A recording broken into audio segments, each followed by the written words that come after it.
迎收睇《寰宇掠影》，今日由我麥思敏帶大家遊世界。美國紐約一間設計博物館展出一批為殘疾人士設計嘅輔助工具，唔單止實用，部分設計新穎，就算係健全人士使用，一樣冇問題。呢啲閃亮嘅助聽器，猶如鑲上寶石嘅耳環，色彩繽紛嘅，仲有呢啲未必睇得出由金屬鈦做嘅義肢，全部都係美國紐約一間設計博物館嘅展品。This is a whole new trend in prosthetics where, again, it's not about concealing what you need to be more able, but really celebrating it like one would celebrate a tattoo. I'm more able with this tool that has been designed so well, and I'm not embarrassed about it. 呢個名為通行與能力嘅展覽，超過70件展品，美觀同實用並重，務求讓傷殘人士着得自信，就算健全人士都樂於使用。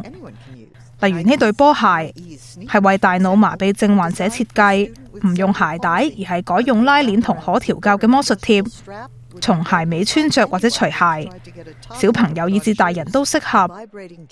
仲有呢個震動手帶，配置全球定位系統，原本為視障人士設計，用觸感方式顯示定位資訊，但就算視力健全，要用一樣冇問題。擴大用家市場仲有其他好處。Blind runners use it, but any runner could use it. Then, well, like now everyone is paying for the research and development, and you get to move the whole community. 今次喺紐約嘅展覽展期至今年9月初，策展人希望呢啲產品可以喺其他地方展出。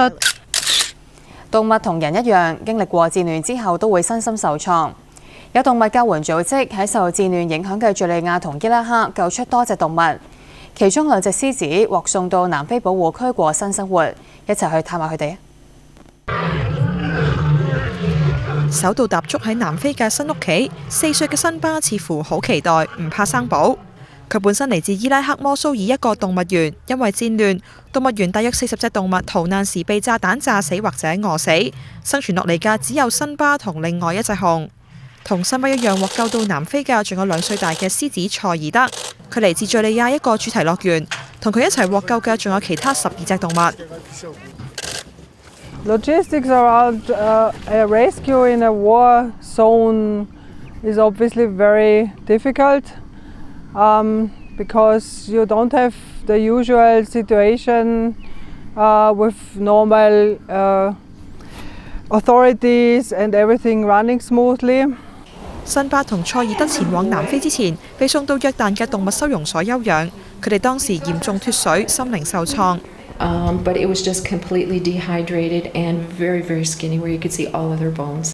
好彩嘅係佢哋身上冇外傷，喺約旦接受治療，加上每餐定時定候固定份量，體重回升，直到佢哋身心復原之後，再送去南非安頓。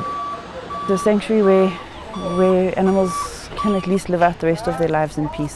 And that these animals just have never been exposed to is that type of peace. 佢哋所住嘅貓科動物保護區位於南非東部小鎮伯利恆，住咗80隻獅子，由世界各地嘅動物園雜技團等地救出。保護區保安嚴密，防止有人偷捕。巴基斯坦第2大城市拉合爾舉行有400幾年歷史嘅燈節，大批民眾前往參與同許願。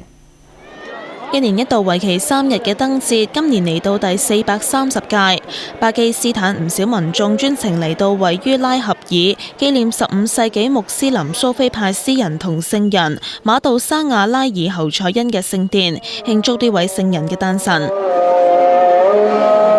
節日其中一個重要嘅習俗係搭起火堆、燃點蠟燭，然後將蠟燭拋入火堆，祈求願望成真。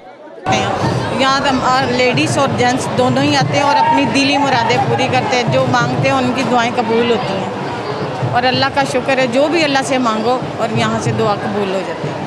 佢哋又會喺蘇菲派音樂中唱歌同跳舞，唔少人都認為燈節象徵和平。This is the almost 450 years old tomb. People used to come here from that time. They used to give us non-violence message to everyone.And that was for not any religion concerned with it. They were only humanity and humanity, nothing else. 活動主辦方希望透過蘇菲派哲學改變伊斯蘭教徒嘅思想。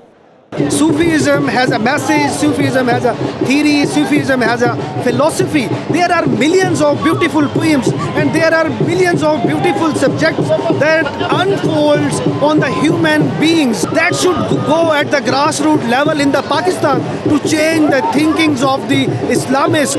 由於過往同極端組織伊斯蘭國相關嘅恐怖網絡曾經襲擊當地多間聖殿，今年燈節明顯加強保安。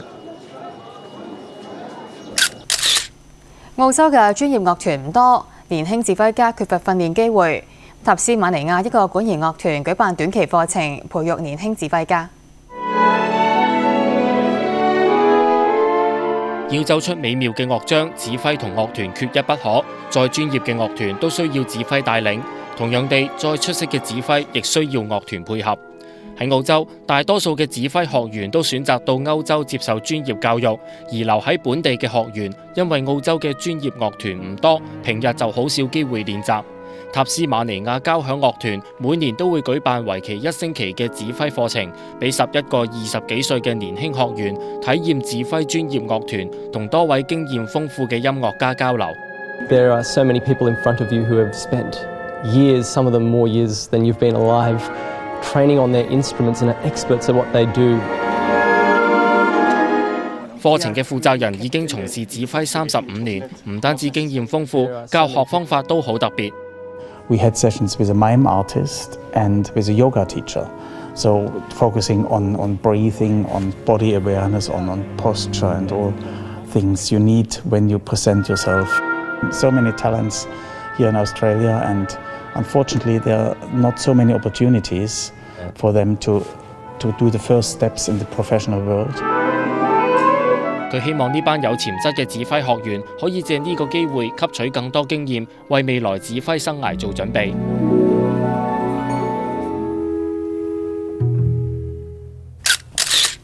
今集環宇掠影同大家講到呢度啦，拜拜。